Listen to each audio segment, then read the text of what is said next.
تو 14 دن پہلے قصر کریں گے، اس کے بعد 14 دن کے بعد سے مکمل پڑھیں گے، ایسا نہیں ہے. جی بولیے. اگر ہم یہیں سے ارادہ کر کے یہاں سفر گئے ہاں جی، جانا ہے کہ یہاں پہ پکا کوئی بات نہیں، آپ سفر میں ہیں، چل رہے ہیں، بہر صورت آپ کو مکمل نماز آدھی نماز یعنی قصر ہی کرنا ہے. سفر میں ہیں، چل رہے ہیں، ٹرین پر ہے، جہاز پر ہے، جہاز پر کہیں پر لینڈنگ کیا، وہاں پر آپ جو ہے اتر کر پڑھ رہے ہیں، یا اس میں بیٹھے بیٹھے پڑھ رہے ہیں، ٹرین پر سے اتر کر پڑھ رہے ہیں، بس پر سے اتر کر پڑھ رہے ہیں، تو اس حالت میں جب بھی نماز پڑھیں گے اور سفر شرعی آپ کا ہے، سفر شرعی ہے،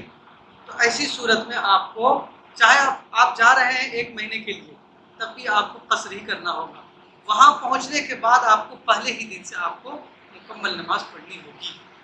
اور اس میں بہت سارے مسائل ہیں. بہت اچھا مسئلہ ایسی ہوگی کہ جیسے ہم نے 5 دن کا نیت کر کے گئے دلی، جی،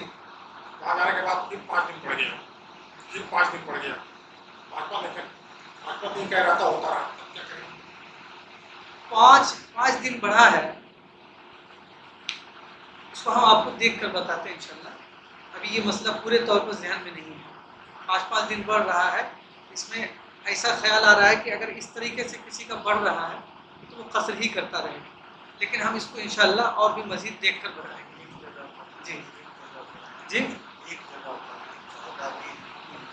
ایک جگہ 15 کی شب آپ کو شروع ہو گئی، آپ قصر کی نماز آپ کی ختم ہو گئی، اب آپ دلی ہو گئے. لیکن اگر آپ دلی گئے 5 دن کے بعد آپ کو معلوم پڑا کہ مجھے بامبے جانا، 5 دن کے بعد معلوم پڑا کلکتہ جانا پڑا، اس حالت میں ہاں وہ تو خیر وہ تو سفر ہی سفر دوران ہے، آپ جب وہ تو کچھ نہیں، ایک جگہ ہی رہتا جگہ ہے. نہیں بدلی، جگہ وہی ہے. 14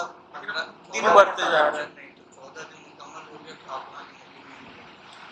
اب آپ کو نماز ٹھیک ہے انشاءاللہ ہم دیکھ کر بتاتے ہیں. سفر ہی رہے گا. ہاں ایسا کرتے کرتے اگر 6 مہینہ بھی ہو جائے اس کو ہم تو بتا قصر ہی دیں. ہو. جی جی، آپ کو بھی یاد آ رہا ہے یہ مسئلہ یہی ہے، لیکن اس کو ہم مزید جو ہے دیکھ لیں گے. مسئلہ جو ہے یہی ہم کو اچھا سے یاد آ رہا ہے کہ اگر کسی کا 5 دن 2 دن کر کے بڑھ رہا ہے اور بالکل پکا بڑھ رہا ہے، مثال کے طور پر کمپنی کے جاب کے لیے گئے تھے یا کسی اور کام کے لیے گئے تھے، وہ روزانہ آج کل کر کے ٹائم بڑھا رہا ہے اور آپ کا آنا اسی پر موقوف ہے، تو ایسی صورت میں مسئلہ یہی یاد آ رہا ہے مجھے کہ آپ کا سفر ہی چلتا رہے گا، چاہے 5 مہینے 6 مہینے جو گزر جائے. قصر کی جماعت بھی ہوتی ہے. ہاں اگر مسافرین چند جمع ہے تو اگر مل کر نماز پڑھنا چاہیں تو پڑھ سکتے ہیں، کوئی دقت نہیں ہے. چند لوگ آپ ایک وفد کی شکل میں گئے ہیں، کہیں پر گئے ایگزام دینے گئے یا کچھ اور کام سے گئے ہیں، تو ایسی صورت میں آپ وہاں پر جماعت سے بھی نماز پڑھ سکتے ہیں. دیکھیے اس کو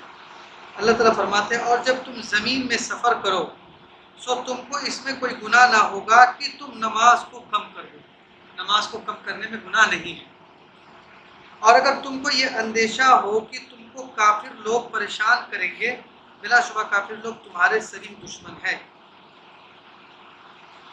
اگلی آیت ہے اللہ تعالیٰ فرماتے ہیں وَإِذَا كُنْتَ فِيهِمْ فَأَقَمْتَ لَهُمُ الصَّلَاةَ فَلْتَقُمْ طَائِفَةٌ مِّنْهُمْ مَعَكَ وَلْيَأْخُذُوا أَسْلِحَتَهُمْ فَإِذَا سَجَدُوا فَلْيَكُونُوا مِنْ وَرَائِكُمْ وَلْتَأْتِ طَائِفَةٌ أُخْرَىٰ لَمْ يُصَلُّوا فَلْيُصَلُّوا مَعَكَ وَلْيَأْخُذُوا حِذْرَهُمْ وَأَسْلِحَتَهُمْ وَدَّ الَّذِينَ كَفَرُوا لَوْ تَغْفُلُونَ عَنْ أَسْلِحَتِكُمْ وَأَمْتِعَتِكُمْ فَيَمِيلُونَ عَلَيْكُمْ مَيْلَةً وَاحِدَةً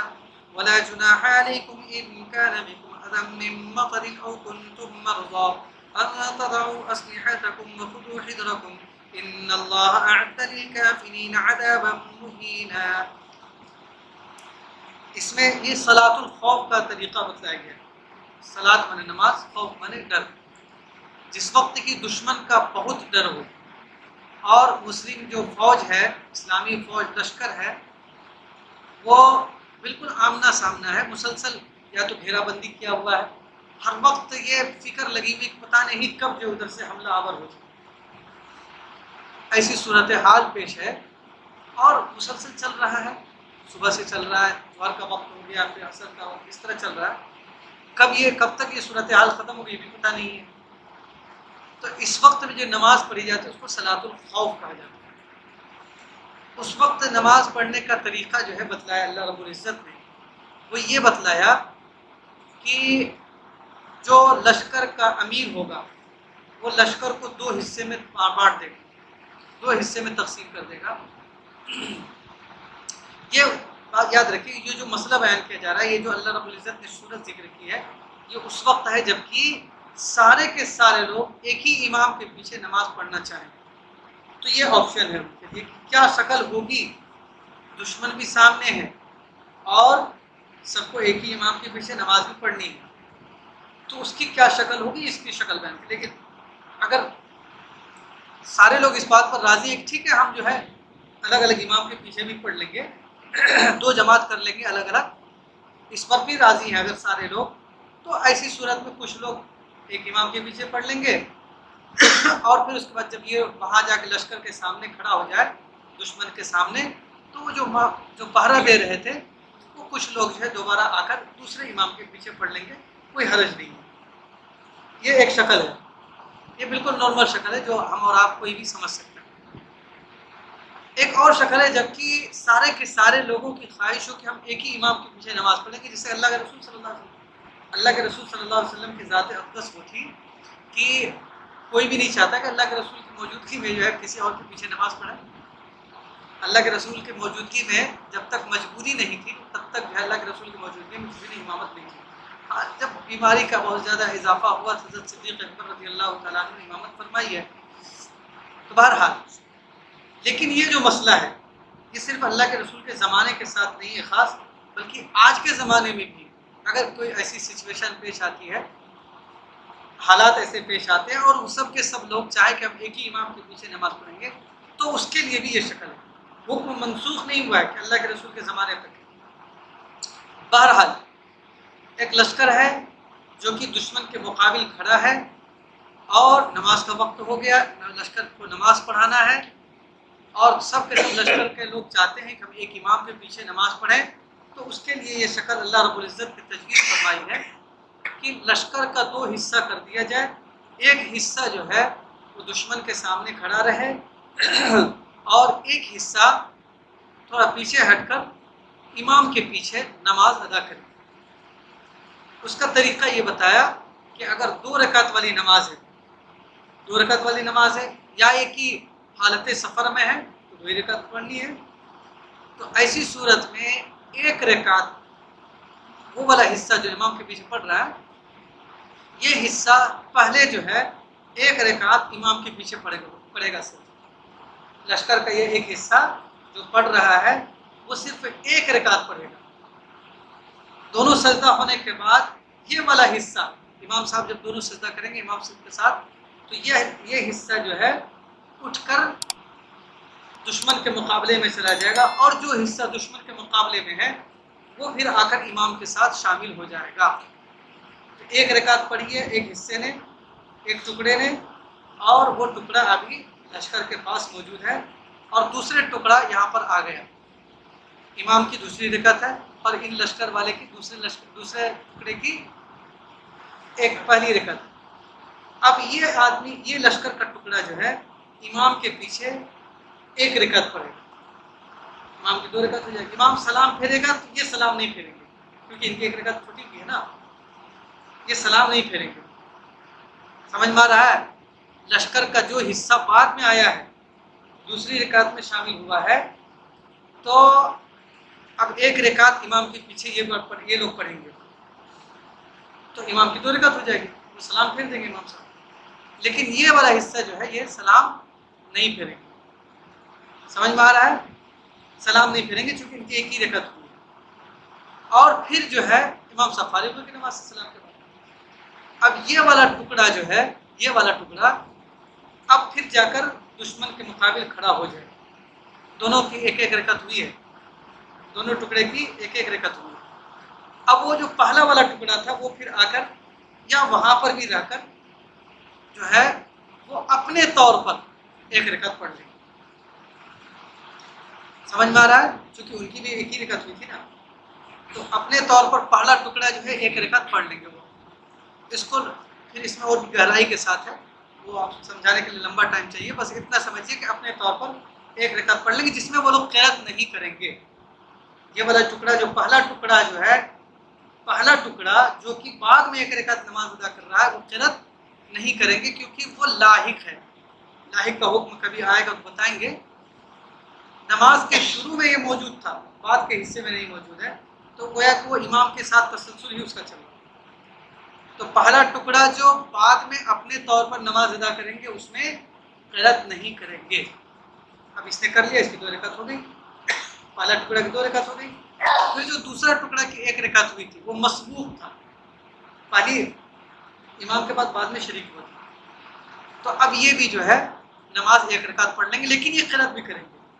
کیونکہ اس کا حکم مسبوق کا ہے۔ مسبوق اور لاحق میں یہی فرق ہے، لاحق جو ہوتا ہے وہ قرأت نہیں کرتا ہے، یعنی امام کے شروع میں جو شامل ہے اور بعد میں جو ہے ایک مسئلہ آتا ہے لاحق والا، بعد میں شامل نہیں ہو سکا، تو اگر وہ بعد میں اس کو نماز ادا کرے گا تو ایسی صورت میں اپنے طور پر ادا کرے گا تو اس میں قرأت نہیں کرے گا، اس کو لاحق کرے گا۔ خلاصہ اتنا ہے کہ ایک حصہ پہلے امام کے پیچھے 1 رکعت پڑھے گا، امام کے ساتھ 1 رکعت کے پہلی رکعت کے دونوں سجدے کے بعد یہ حصہ لشکر کا پھر دشمن کے مقابل کھڑا ہو جائے گا، اور دشمن کا مقابل والا حصہ پھر آ کے امام کے پیچھے 1 رکعت پڑھے گا، پھر امام کے سلام پھرنے کے بعد یہ والا حصہ جو ہے پھر دشمن کے مقابل کھڑا ہو جائے گا، اور اس کے بعد جو ہے وہ پہلا والا حصہ آ کر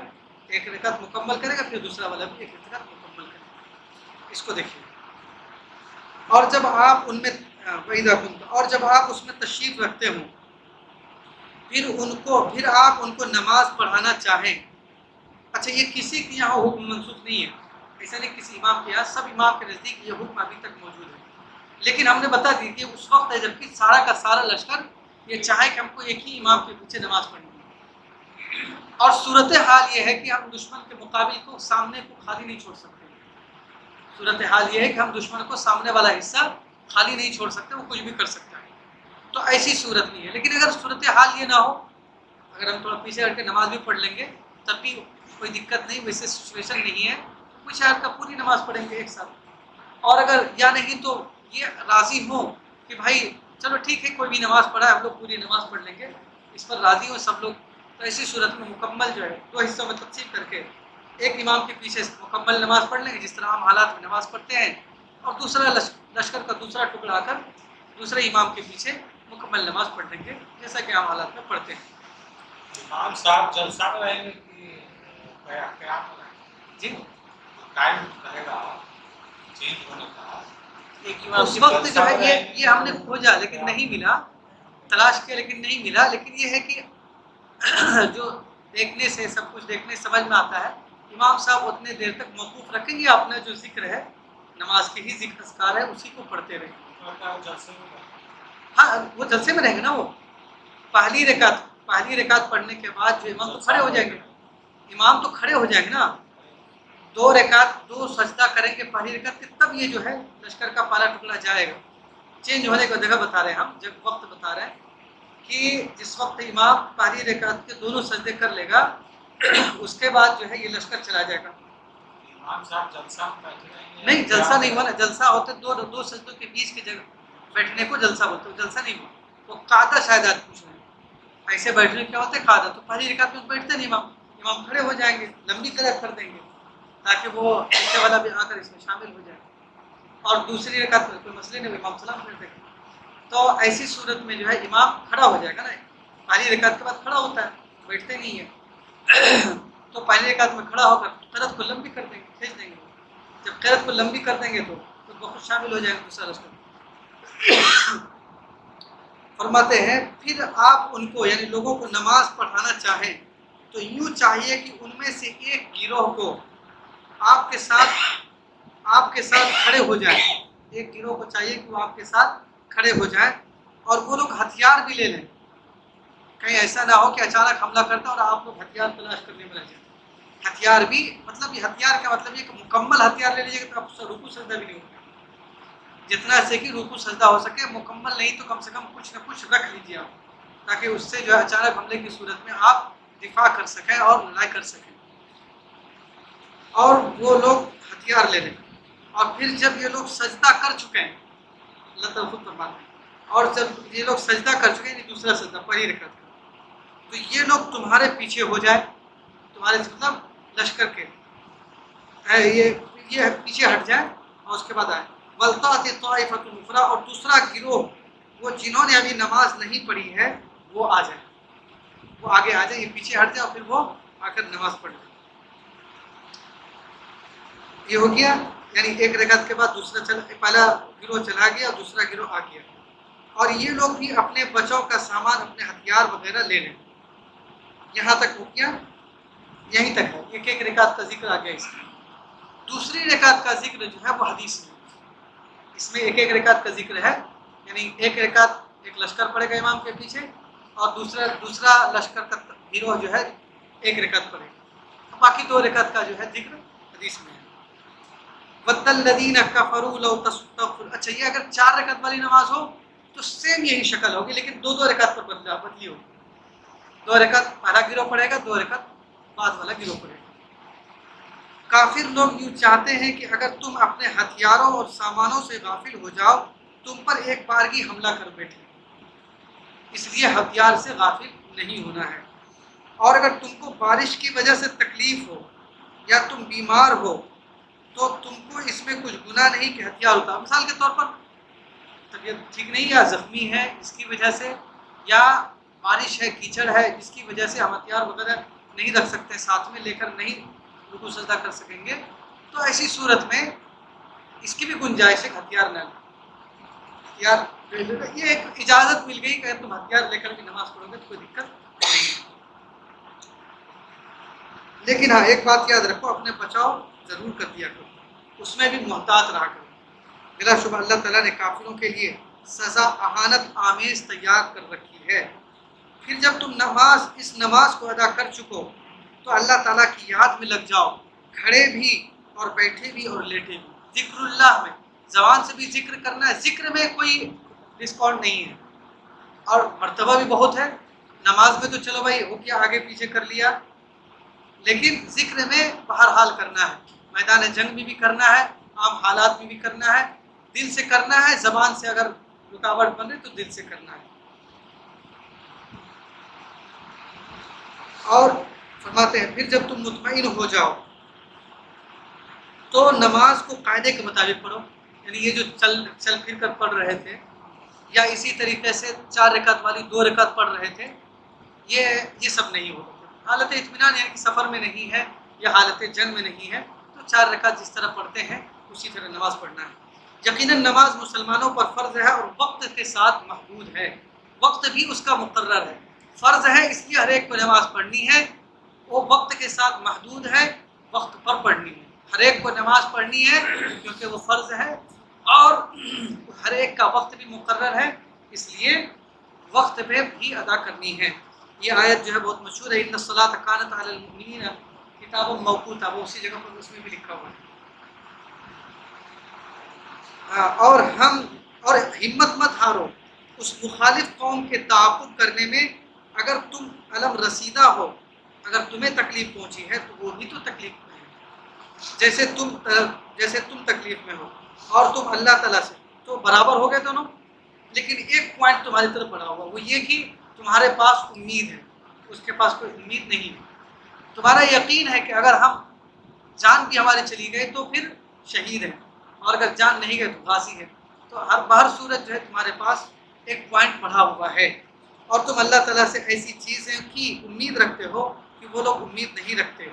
اور اللہ تعالیٰ بڑے علم والے ہیں، بڑی حکمت والے ہیں، وہ جانتے ہیں ان کی دلوں کی بات کو، اس لیے بتا دیا کہ وہ لوگ بھی ویسے ہی ہیں جیسے تم لوگ، اس لیے بہت زیادہ ان سے ڈرنے کی ضرورت نہیں ہے۔ تمہارے پاس یہ ہے کہ اگر شہادت مل گئی تو جان چلی گئی تو شہادت کا درجہ ملے گا، اور اگر جیت گئے تو ایسی صورت میں غازی کا لقب ملے گا۔ اللہ رب العزت ہم سب کو عمل کی توفیق عطا فرمائے۔ اور سفر والے آیت میں جب تم زمین پہ سفر کرو ہوائی جہاز کے بارے میں نہیں، یہ جملہ اصل اس کے لیے نہیں ہے، اس زمانے میں چونکہ یہی شکل تھی، اور ضرب فی الارض یہ اصل میں عربی کی تعبیر ہے، یہاں پر سفر کا لفظ ہے، سفر بھی عربی لفظ ہے، لیکن اللہ رب العزت نے سفر کا لفظ نہیں ذکر کیا ہے، ضرب فی الارض، ضرب کے بہت سارے معنی، یہ عربی کی تعبیر ہم بتا رہے ہیں آپ کو، ضرب کے معنی اصل مارنا ہے، ٹھیک ہے، تو ضرب فی الارض کا معنی ہو گیا کہ زمین میں مارنا، تو اس تعبیر کا استعمال ہوتا ہے سفر کا، ٹھیک ہے، یعنی سفر زمین پہ چلنا، تو وہ زمین پر چلنا اردو میں ترجمہ کر دیا، ورنہ اس کا عربی میں ترجمہ سفر ہی ہوتا ہے. عربی میں جو اس کا مفہوم ہے وہ سفر ہی ہے. ضرب کے بہت سارے معنی ہیں، بہت سارے ہیں. ایک اصل میں ایسے بھی مارنا، اس نے اس کو مار دیا، ضربہ ہوا ایاہ، اس نے اس کو مار دیا. تو ضرب کے اصل معنی مارنا ہے، لیکن جب اس کے ساتھ جڑتا ہے لفظ، اس سے اس کے معنی بھی بدل جاتا ہے. تو ضربہ اس کے ساتھ فی الارض جڑ گیا، ارض زمین کا لفظ جڑ گیا، تو اس کے معنی سفر کرنا ہو گیا. جب اردو میں ترجمہ کیا تو اس کو بھی لے لیا ہم نے، ورنہ اگر اس کا ترجمہ سفر کرنا لیا کوئی دقت نہیں ہے. تو خلاصہ یہی ہے کہ اس میں زمین پر چلنا مراد نہیں، صرف سفر کرنا مراد ہے، چاہے وہ ہوائی سفر کرے، پانی کے جہاز پر سفر کرے، یا زمین پر سفر کرے، خشکی پر سفر کرے. بہر صورت جو رخصت اور مہلت ملی ہے وہ ہم بندوں کے لیے بہر صورت ہے.